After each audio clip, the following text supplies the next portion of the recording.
오늘 말씀은 요한일서 3장 11절에서 18절 말씀입니다. 우리는 서로 사랑할지니 이는 너희가 처음부터 들은 소식이라. 가인같이 하지 말라. 그는 악한 자에게 속하여 그 아우를 죽였으니 어떤 이유로 죽였느냐. 자기의 행위는 악하고 그의 아우의 행위는 의로움이라. 형제들아, 세상이 너희를 미워하여도 이상히 여기지 말라. 우리는 형제를 사랑함으로 사망에서 옮겨 생명으로 들어간 줄을 알거니와 사랑하지 아니하는 자는 사망에 머물러 있느니라. 그 형제를 미워하는 자마다 살인하는 자니 살인하는 자마다 영생이 그 속에 거하지 아니하는 것을 너희가 아는 바라. 그가 우리를 위하여 목숨을 버리셨으니 우리가 이로써 사랑을 알고 우리도 형제들을 위하여 목숨을 버리는 것이 마땅하니라. 누가 이 세상의 재물을 가지고 형제의 궁핍함을 보고도 도와줄 마음을 닫으면 하나님의 사랑이 어찌 그 속에 거하겠느냐. 자녀들아, 우리가 말과 혀로만 사랑하지 말고 행함과 진실함으로 하자. 아멘. 우리 민족의 명절입니다. 우리네 명절인 신정과 구정에 가장 많이 하는 인사가 무엇입니까? 네, 새해 복 많이 받으세요. 그러죠? 얼마 전에 한 신문에서 그런 흔한 인사 좀 하지 말고 다른 인사 좀 하자라고 하면서 이런저런 이야기를 해놓은 것을 읽은 기억이 나는데, 그러나 그 내용이 생각나지 않습니다. 저의 마음에 큰 반향이 없었던 것 같습니다. 복 많이 받으시라 하는 말씀에는 어떤 의미가 담겨 있을까요? 제가 이 말을 한다면 저는 이 의미를 건강하세요, 평안하세요,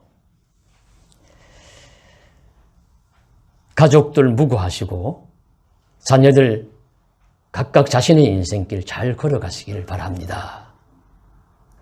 신앙 안에서 예수 잘 믿고 하나님 주시는 큰 은혜 가운데 영생을 누리십시오 라는 이런 의미들이 담겨 있습니다. 여러분께서도 비슷하실 거예요. 그래서 명절을 맞는 주일에 그런 인사를 다시 드립니다. 성도 여러분, 주님의 은혜 가운데 큰 복 많이 받으세요. 주님 은혜 가운데 건강 평안하시고 가족 무고하시고 믿음 충만하신 가운데 영생의 길 가시기를 기원합니다. 그런데 오늘 사도 요한이 주시는 성경 말씀을 중심으로 그 어떤 것보다도 서로 사랑함이 큰 복이다 하는 진실을 말씀드리고자 합니다. 그리고 성경은 보면은 우리 보는 성경에 단락이 구분되어져 있는데, 이 단락이 온전한 것이거나 처음부터 그랬던 것은 아닙니다. 처음에 성경은요, 절도 장도 없었어요. 그러니 단락이라는 건 있을 수도 없죠. 이건 후에 다 보기 편리를 위해서 붙여놓은 겁니다. 그래서 이렇게 단락을 구분 지을 수도 있고 저렇게 단락을 구분 지을 수도 있는데, 저는 11절에서 18절까지를 한 단락으로 해서 이 말씀의 내용 한정 지어서 이 말씀 속에서 서로 사랑함이 큰 복입니다 라는 내용으로 말씀을 증거하고자 합니다.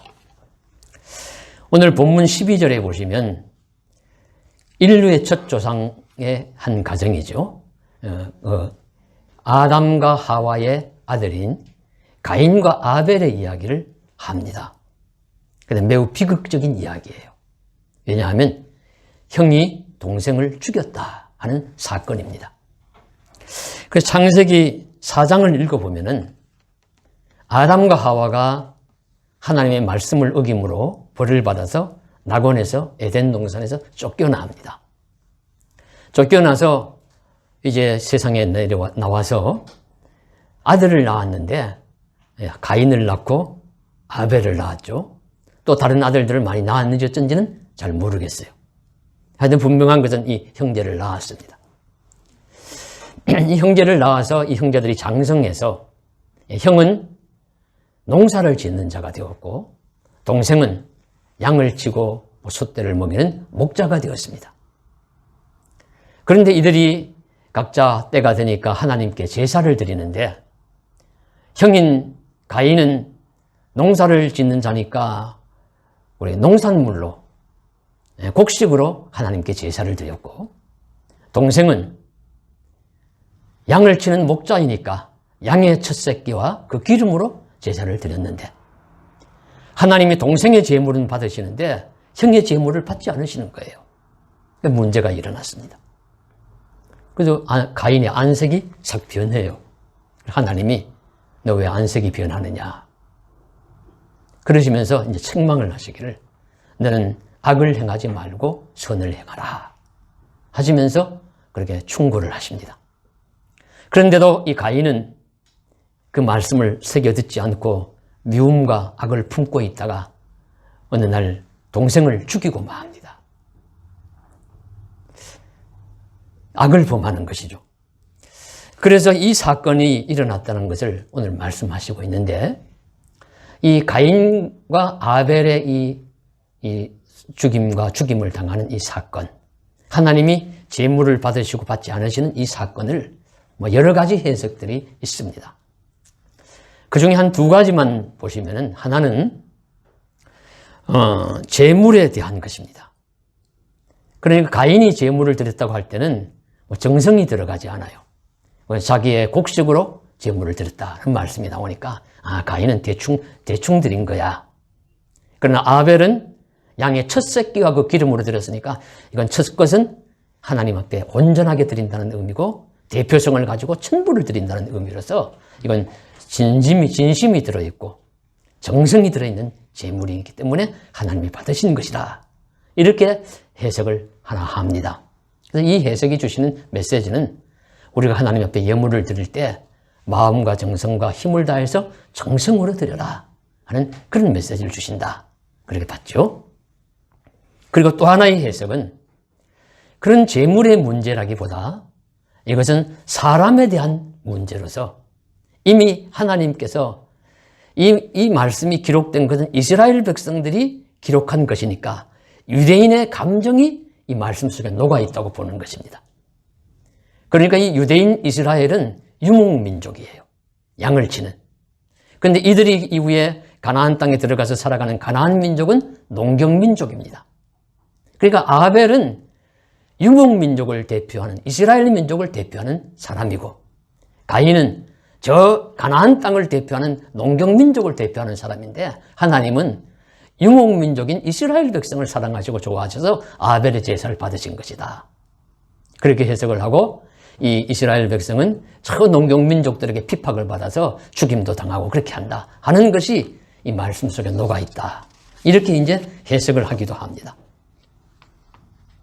어쨌든 그렇다고 하더라도 오늘 더 근원적인 문제로 한 가지 질문할 수 있는 것이 하나님이 동생의 제물을 받고 형의 제물을 받지 않았다고 해서 형이 동생을 죽이기까지 하느냐 하는 이 말씀 속에 인간의 완악함, 인간의 죄, 악에 대한 내용이 들어있습니다. 오늘날 또 아버지가 자녀들을 너무 편애를 하거나 어떤 한 자녀에게 유산을 다 몰아주거나 그러면 형제간에 어떻게 될까요? 형제간에 아마 어지간하면 싸움이 날 겁니다. 서로 불편하고 다툼이 일어날 거예요. 물론 그렇지 않은 가정도 있겠죠. 아버지가 이유가 있으시겠지. 그러나 대부분 아마 큰 불편함이 일어날 것입니다. 그러면 그렇다고 이렇게 죽이기까지 하겠습니까? 그러면 가인은 아벨을 왜 죽였을까요? 이 질문을 드릴 때 오늘 요한 1서는 말씀을 통해서 우리에게 주시는 해답이 무엇이냐면 바로 11절에 나오는 말씀입니다. 그가 악한 자에게 속하여 있기 때문에 아우를 죽였다. 그가 악한 자에게 속해 있기 때문에 아우를 죽였다는 거예요. 재물의 문제도 아니고 그저 그 사람이 어느 민족이냐 뭐 유목민족이냐 농경민족의 문제도 아니고 이 가인은 악한 자에게 속해 있었기 때문에 악한 자였기 때문에 동생을 죽였다라는 것이 오늘 말씀의 해답입니다. 가르쳐 주시는. 이 악한 자는 마귀 사탄을 의미합니다. 그것이 그 앞에 이미 8절 말씀 같은 데 보면 다 나와요. 그래서 악한 자는 죄를 짓는 자마다 마귀에게 속했다 하면서 쭉 내용을 하시면서 이 말씀을 하시면서 가인은 사탄 마귀에게 속한 자이기 때문에 죄를 범하고 동생까지 이렇게 죽이는 것까지 그런 죄를 범했다 하는 것을 말씀하시고 있습니다. 그래서 성경이 성경을 해석하는 것이죠. 말씀이 말씀을 해석하게 했을 때 히브리서에서는 믿음으로 제사를 드린 아벨이 하나님이 받으시는 것이고 요한일서에서는 가인은 악한 자에게 속해 있기 때문에 이 죄를 범하고 동생을 죽였다라는 것을 말씀하심으로써 이 악한 자는 마귀 사탄이기 때문에 오늘날도 죄를 범하는 자마다 마귀에게 속해 있다. 그 정체가 사탄에게 속해 있다 하는 것입니다. 그래서 이 가인은 사탄 마귀에게 이미 속해 있기 때문에 하나님이 충고하셔도 그 말씀을 듣지 않고 죄를 범한 거예요. 미움이 그 상승하여서 결국엔 살인까지 하게 된 것입니다.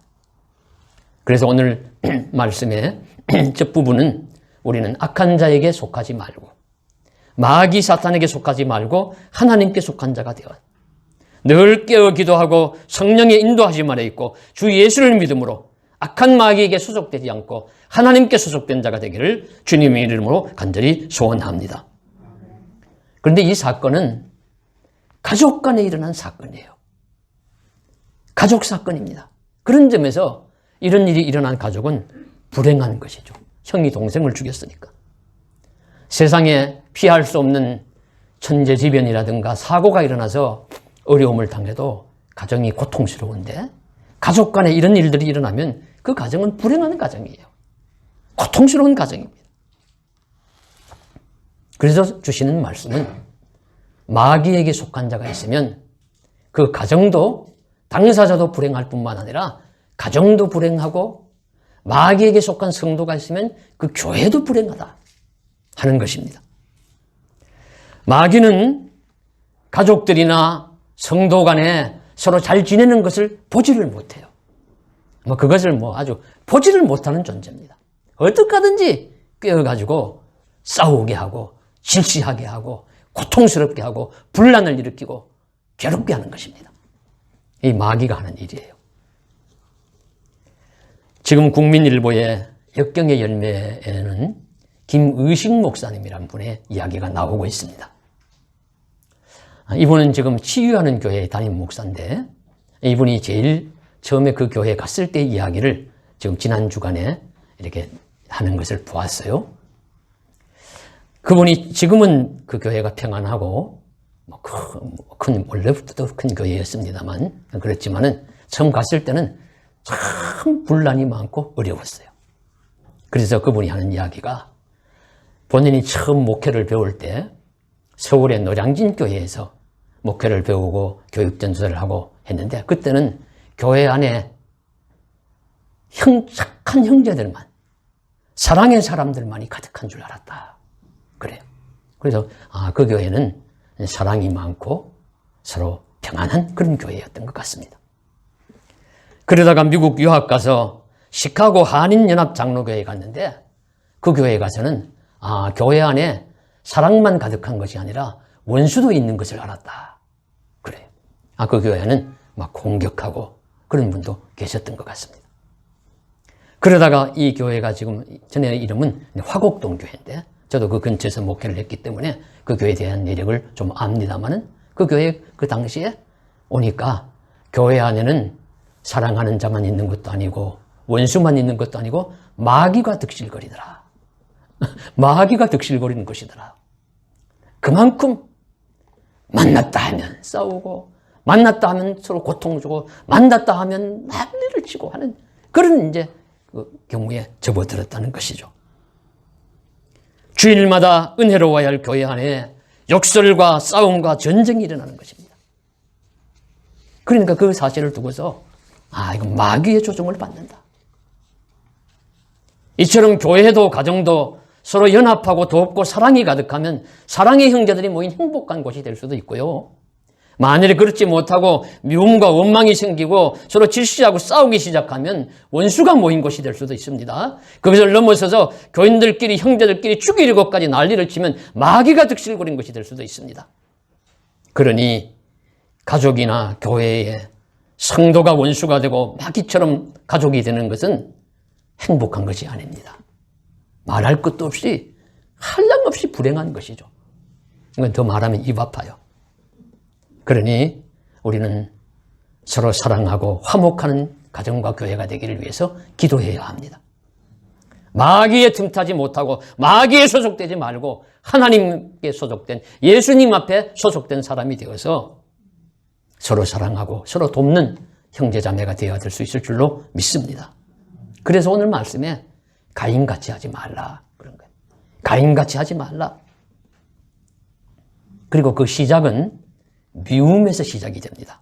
그래서 5절에 보시면요. 그 형제를 미워하는 자마다 살인하는 자니 살인하는 자마다 영생이 그 속에 거하지 아니하는 것을 너희가 아는 바라. 이 살인도 미움에서부터 시작이 되었다는 겁니다. 우리가 얼마나 미움이 많습니까? 그런데 미움의 싹을 잘라버려야 돼요.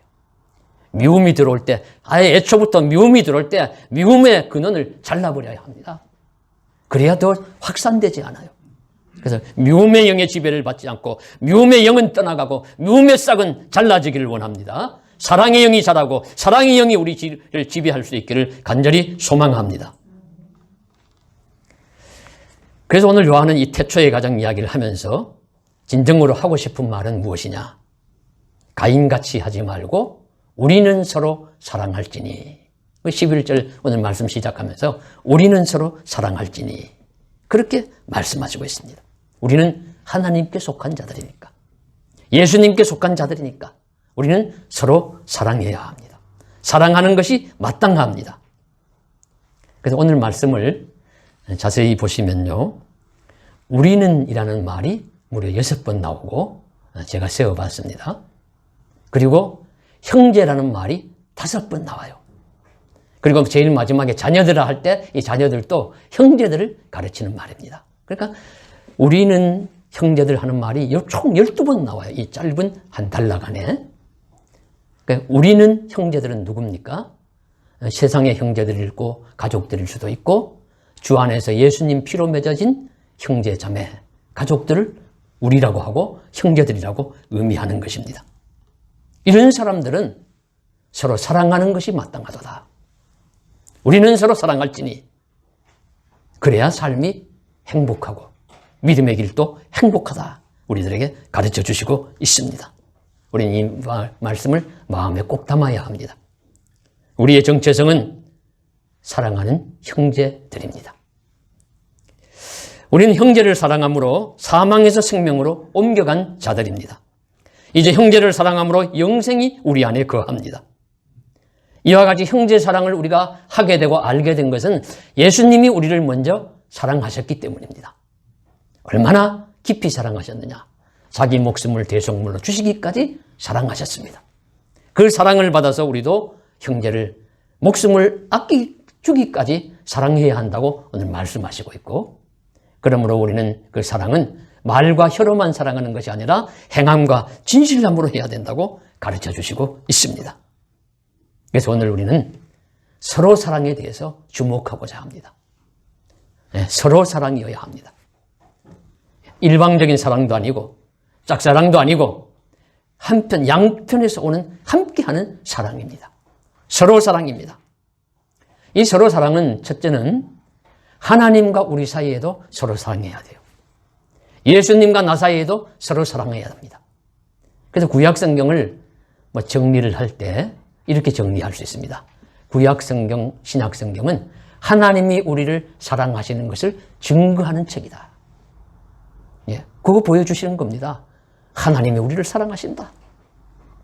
구약성경은 하나님이 세상을 사랑하시고 이스라엘을 먼저 선택한 백성으로 사랑하신다.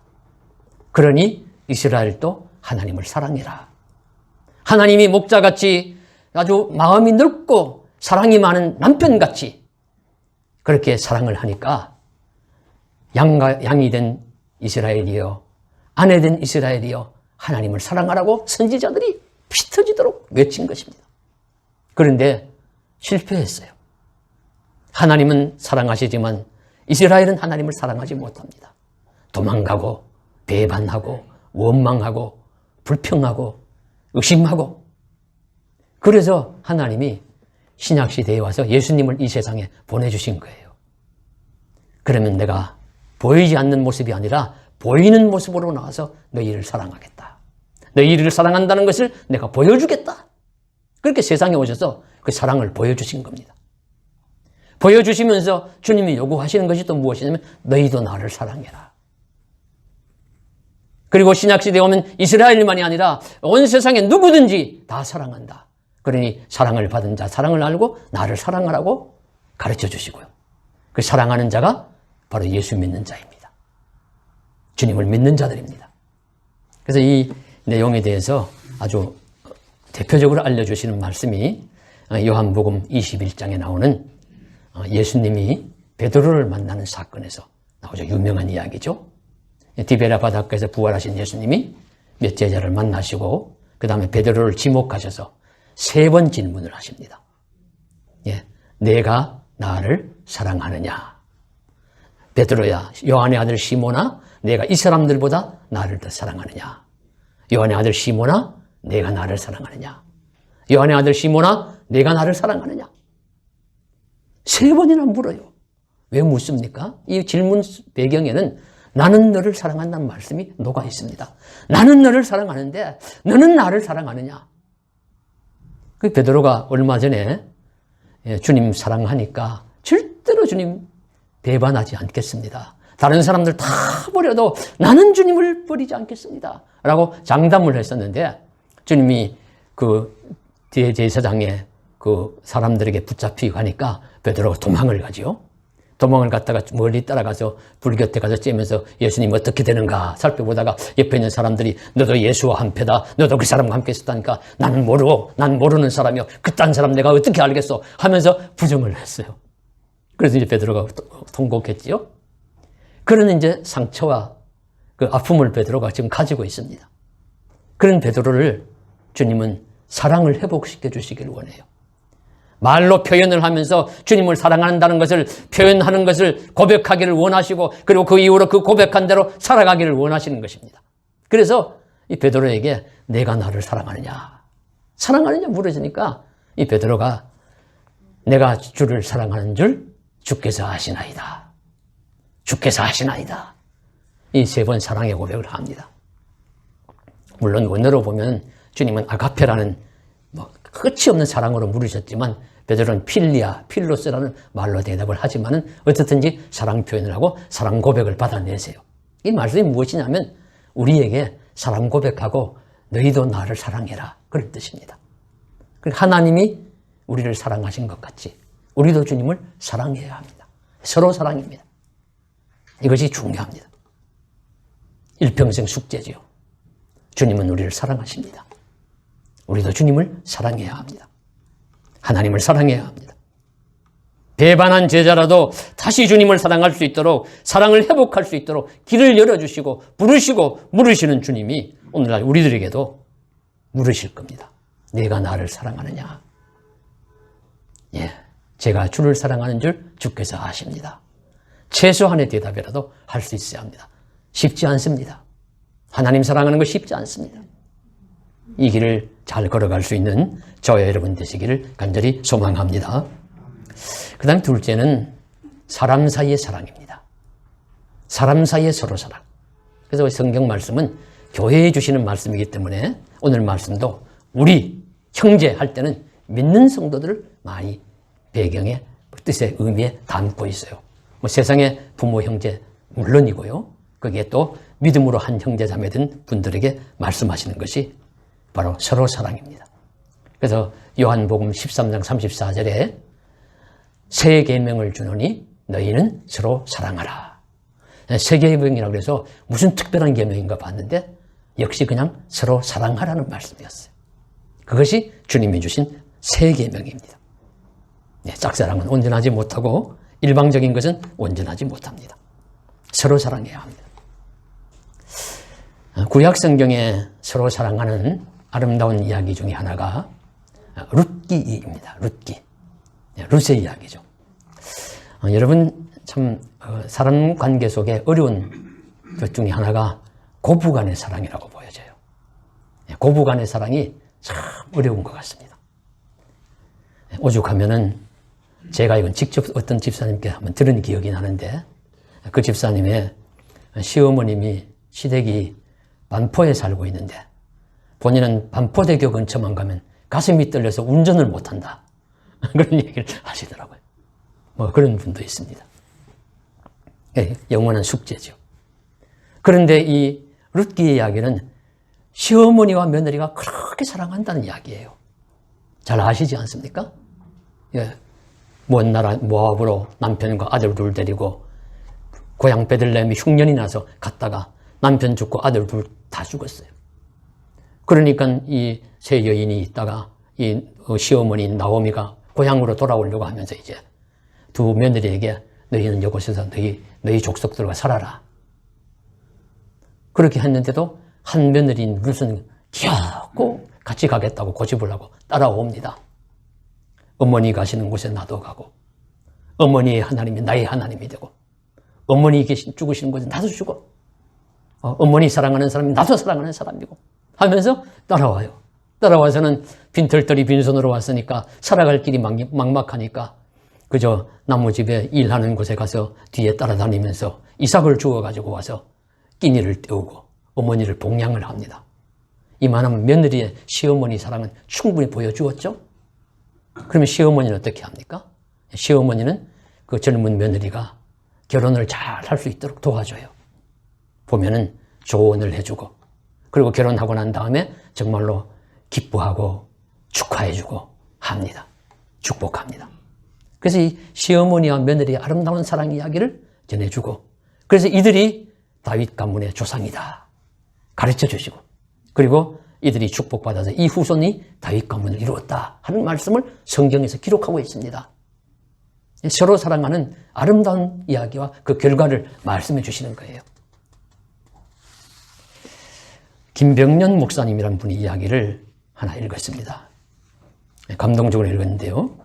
이분은 한국 외대를 졸업하고 신학을 공부하고 15년을 IVF라는 기독 학생들을 지도하는 모임에 그 간사로 섬겼습니다. 그러다가 다드림교회라는 교회를 개척해서 섬기는 목사님인데 그의 인생에서 특별한 일이 일어나게 되었는데 어떤 일이냐 하면 세 번째 아이를 낳고는 갓난 아이를 낳고는 그 아내가 사모님이 뇌경색의 질병에 걸려서 드러눕게 되었어요. 그래서 병원에서 퇴원해도 이제 중환자가 되어서 일어나지도 못하고 그냥 밥을 먹여줘야 되고 뭐 그렇게 해야 하는 그런 일을 겪게 되었습니다. 개척교회를 하지요. 갓난 아기를 비롯해서 아이는 셋이죠. 아내는 꼼짝도 못하고 들어 누워있죠. 그런 가운데서 이 목사님이 아내를 가동하다가 아이들을 돌보고 아이들을 돌보다가 밥을 하고 빨래를 하다가 설교를 생각하고 울부짖고 몸부림치면서 그렇게 하면서 목회와 아이를 기르는 일을 합니다. 근데 성공적으로 잘 해냈어요. 잘 해내가지고 교회도 평안하게 잘 되고 그래서 그분이 이런 어려운 가운데서 아내를 돌보고 여전히 사랑한다는 것을 난 당신이 좋아 라는 책을 써내었고 그리고 그 후속 이야기로 바람이 많이 부는 것 같이 인생에 고난이 있어도 참고 하나님을 바라보면서 견디다 보면 하나님이 도와주시고 사랑해 주시는 복된 사람이 될 수 있다는 이야기를 또 바람 불어도 좋아 라는 책으로 써낸 것입니다. 그 바람 불어도 좋아라는 책에 이런 내용이 하나 나옵니다.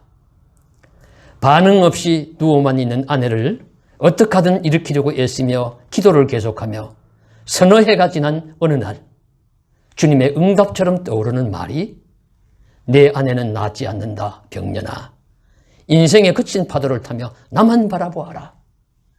이런 말씀이 마음에 우뚝 생각하면서 응답으로 받은 거예요.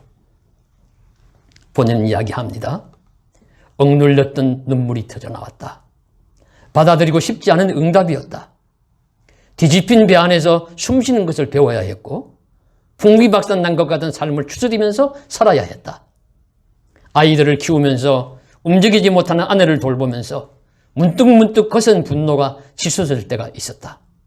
사랑하기는커녕 나의 감정을 다스리기도 벅찬 삶이었다. 그런 중에 하나님은 나에게 인생에 대해 인간이 무지하다는 것을 알게 해주셨다. 그리고 고난을 통하여 그것을 볼 수 있는 작은 창 하나를 열어주셨다. 바람이 불고 고통이 오면 고통스럽고 힘들지만은 그 속에서 하나님은 인생을 알게 하셨고 사랑을 알게 하셨고 은혜를 알게 하셨고 내 무게중심이 세상에 가 있던 것을 그 고통을 통해서 하나님 앞으로 더 가까이 다가놓게 해주셨다. 이렇게 이제 아름답게 고백을 하면 그런 이야기를 하고 있습니다.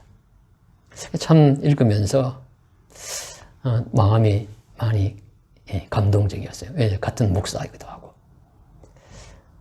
그래서 제가 이런 일을 당하면 나는 어떻게 할까? 이렇게 이제 생각을 했습니다. 하면서 내가 이 이야기를 하면 틀림없이 아내는 뒤에서 당신은 어림도 없어. 발 뒤꿈치도 못 따라가. 그럴 것 같아요.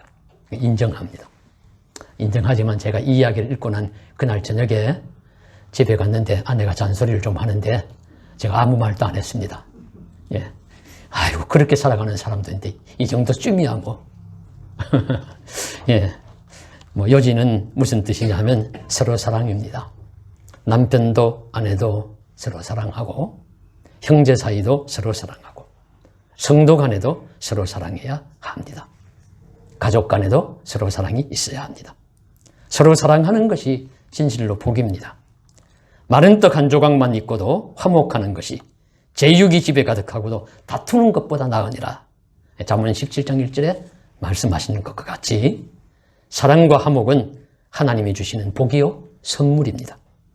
가정에도 교회에도 이웃 간에도 서로 사랑함이 넘치기를 원하고 특히 우리와 하나님 사이의 서로 사랑도 더 온전하게 회복되기를 주님의 이름으로 간절히 소원합니다. 기도드리겠습니다. 하나님 아버지, 오늘 또 주의 은혜 가운데 살아가면서 오늘 말씀 때 마귀 사탄에게 속하여 미움과 살인과 그리고 전쟁과 원망과 그런 일들을 하지 말고 하나님께 속하여 서로 사랑하는 사람이 되라는 말씀을 잘 가슴 깊이 새기고 사랑이 어렵지만 그러나 이웃을 사랑하고 형제를 사랑하고 가족을 사랑하고 성도를 사랑하는 귀한 자리에 들어가게 하시고 또 나 편에서만 사랑하는 것이 아니라 충분히 사랑을 받을 수 있는 그런 믿음의 형제자매들이 되도록 지켜 인도하여 주옵소서.